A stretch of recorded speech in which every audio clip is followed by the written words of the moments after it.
E aí, galerinha do bem? Belê, belê? Belê! Alguns tópicos de ecologia para revisão. Por favor, peço que vocês aprofundem nos estudos. E aqui, esses tópicos vão te ajudar a lembrar a matéria de ecologia que nós já tivemos em aula. Bora!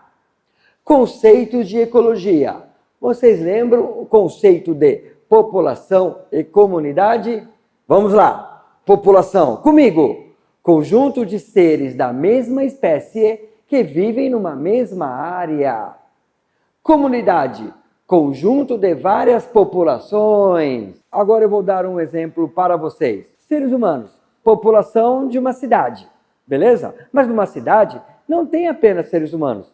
Tem cães, gatos, pássaros, ou seja, forma-se uma comunidade. A soma de várias populações, claro, de espécies diferentes, forma uma comunidade. Belê, belê? Belê! Ecossistema. Uma relação de fatores entre a vida e os fatores físicos do meio em que estes seres vivos habitam. Então, ecossistema, sistema ecológico, sistema natural, é a relação dos seres vivos com o meio em que vivem, o meio em que os cerca. Por exemplo, o ecossistema é dividido no fator biótico, todos os seres vivos, de fungos e bactérias até animais de grande porte. Fator abiótico. A, não tem vida, mas interfere no fator biótico, como luminosidade, temperatura, índice pluviométrico, tipo de solo, fatores abióticos aquáticos, quantidade de luz que a água permite a entrada, salinidade, disponibilidade de sais, minerais, que servem de alimento para alguns seres vivos aquáticos, como esponjas, corais. Então, fator abiótico são todos os fatores físicos do ecossistema e que interferem na relação dos seres vivos. Certo, pessoas? Sucessão ecológica. Evolução das comunidades ao longo do tempo. E aí eu coloquei a evolução destas comunidades. O ambiente começa com espécies pioneiras, depois seres, ou sere, e comunidade clímax. O que significa isso? A sucessão ecológica tem dois tipos. A sucessão ecológica primária, que começa em um ambiente onde nunca houve vida, e as espécies pioneiras chegam, iniciando a vida nesse local. Quais são as espécies pioneiras? Algas, musgos, as briófitas, seres de pequeno porte, como insetos, outros artrópodes. Esses seres permitem a vinda de seres maiores, como lagartos, que é um réptil, como anfíbios, acumulando-se matéria orgânica no meio, atraindo animais maiores. Plantas vão crescendo até formar 50, 100 anos, um ecossistema completo com fator biótico e abiótico. Seres é o caminho da sucessão ecológica, é a parte mediana, é a evolução. Já existe uma diversidade grande, tanto de vegetais quanto de animais. Estes vegetais e animais estão em grande concorrência. Todos vão permanecer até a estabilidade desse ecossistema? Às vezes sim, às vezes não.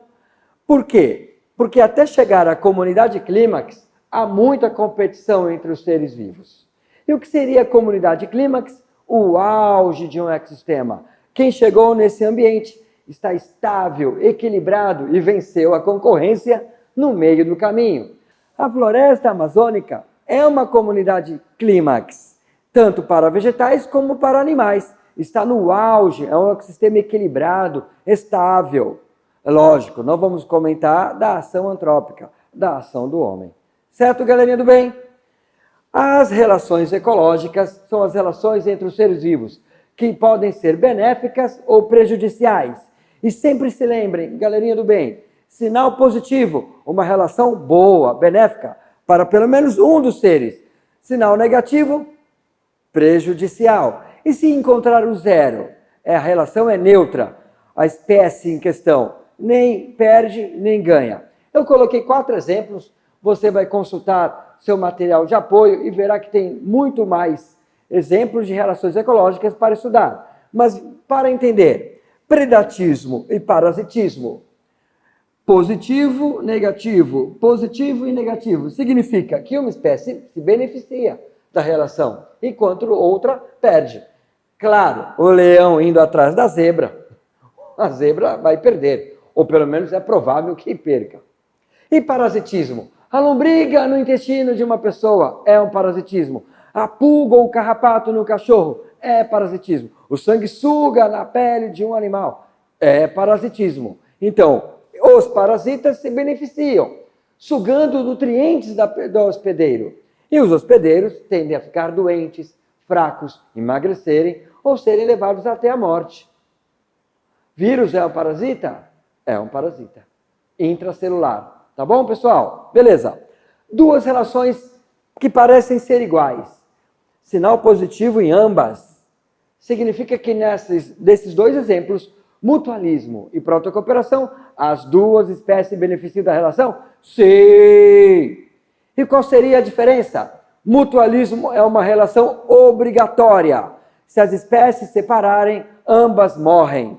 Exemplos: líquens, associação entre algas e fungos. Então, o líquen só existe quando algas se associaram a fungos. Se eles se separarem, não existe líquen.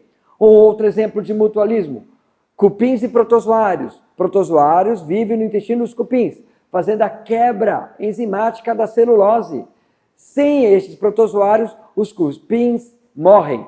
E sem os cupins, o protozoário não tem como adquirir a celulose. É uma relação mutualística, é obrigatória. Se eu matar o protozoário dentro do cupim, o cupim morre de fome.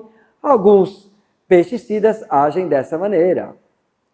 Protocooperação, olha, ambos se beneficiam, mas é uma relação não obrigatória.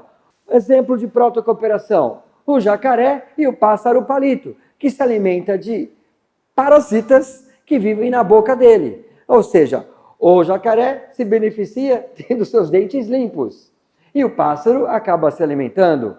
Ou os pássaros que vivem em cima de animais como zebras, girafas, bois, comendo o carrapato deles.